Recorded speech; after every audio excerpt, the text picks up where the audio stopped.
Hello everyone, what's going on? Welcome back to the channel and welcome back to the second video of the day. Now this is, I'll just do this on the one thing. Tomorrow will be another double upload day because I want to talk about something else. But you'll see that tomorrow after my Impact review goes live at, at 8 o'clock, half 8 also, same time as when this goes out.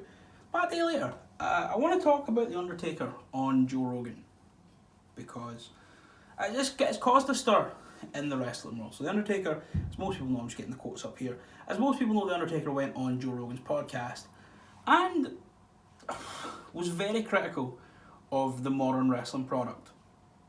But not in the sense that he says, it's not really for me, I'd rather this, I'd rather this.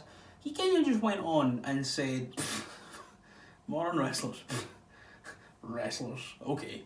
And just very quickly helped to bury a lot of modern professional wrestling. So at one point when Joe Rogan asked him if he still follows WWE as a fan, he said this: "I'll probably piss a lot of people off, but they need to hear it. It is what it is. To the young guys, oh, he's a bitter old guy. I'm not bitter. I did my time. I'm good. I walked away when I learned to walk away. I just think the product is a little soft. There's guys here and there that have an edge to them, but there's too much pretty, not enough substance right now. They're trying to put something out for everybody. Some guys aren't the comedy shit. There's other guys that want to see the more hardcore fighting stuff.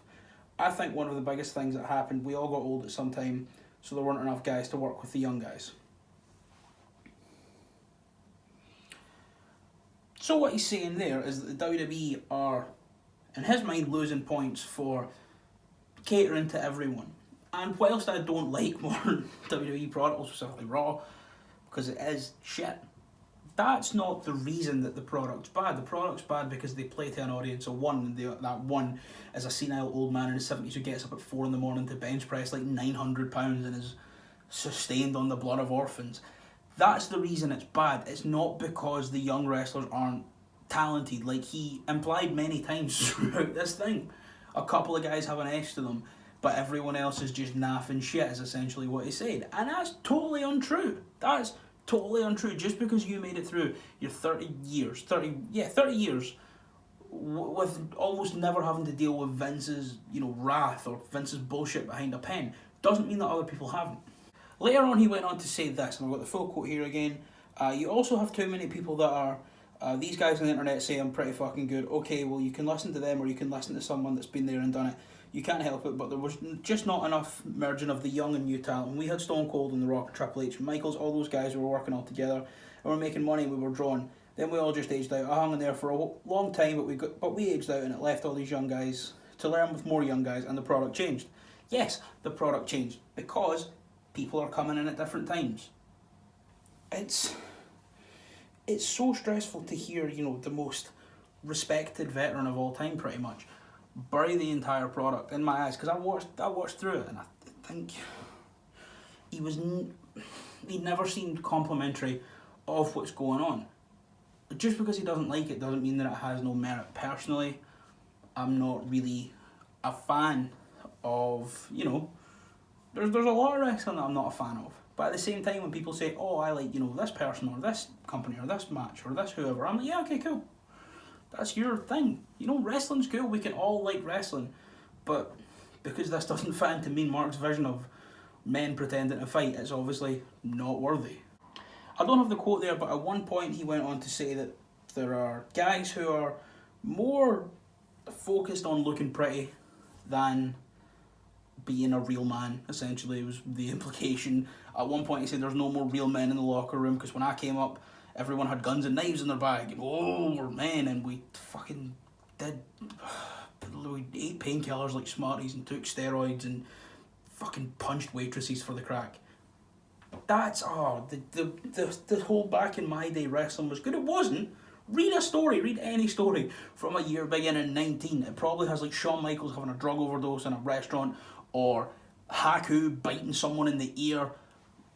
Wrestling now, the reason there's so many of these like nerdy guys in wrestling, he went on at one point as well to say that after the guns and knives comments, he was like, "No, they're all just playing video games in the locker room.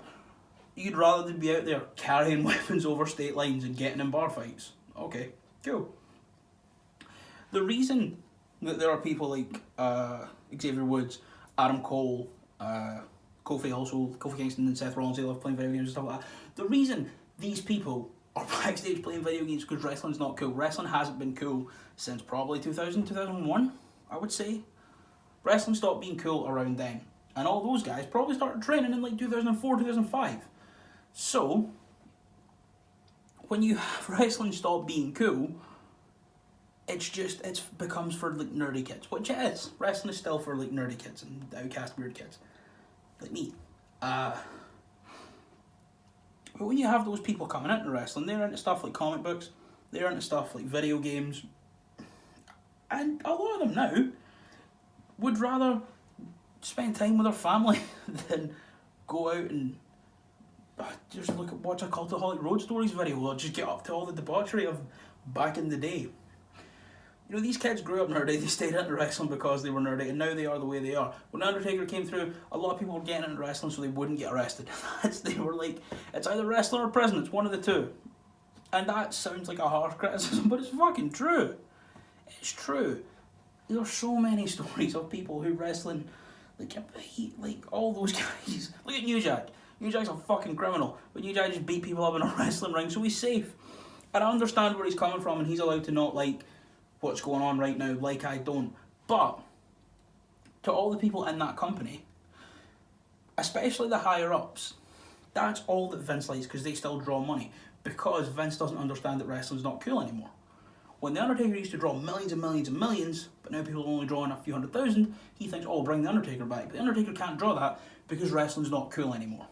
And I understand that Vince wasn't happy with what he said, but at the same time, you have to imagine he's Vince's golden child. If he went on there and said some things, if he'd have named the wrestler by name, Vince probably would have got them sacked because The Undertaker doesn't like them. The WWE's inability to create new stars is because Vince doesn't understand that wrestling's not cool, and guys like The Undertaker, who are still in Vince's ear, say shit like this and hold the business back. On one end, you've got Snoop Dogg and Shaquille O'Neal appearing on AEW, which is obviously going to draw eyes to that product, and people are going to go, oh, what's this here? There's Cody Rhodes, remember him? Who's Darby Allin? Who's MJF? I like them, you know?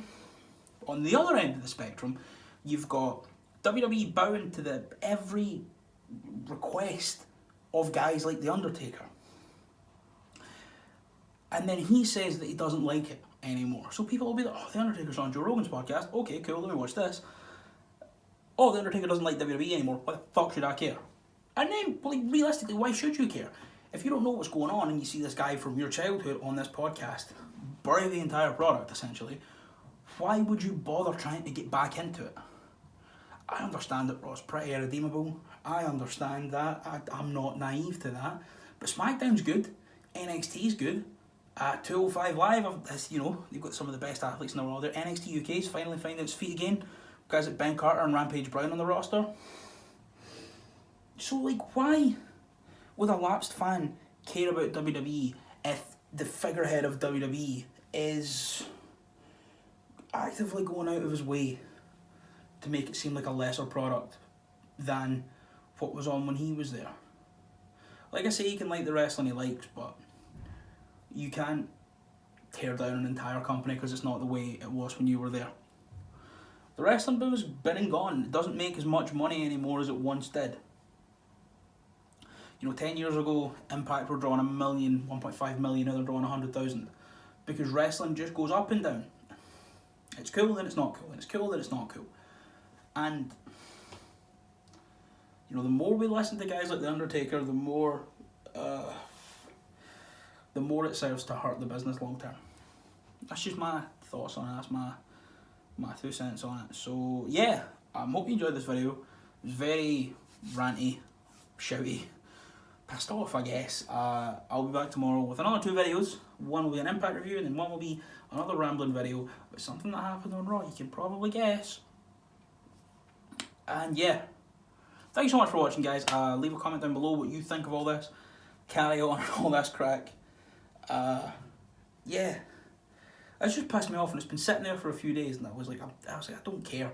Everyone's made a video about it, but it's still pissing me off. So I thought I need to get out there and say this and speak this into the world. So yeah, thanks so much for watching, guys. Hope you enjoyed the video, and I'll see you tomorrow.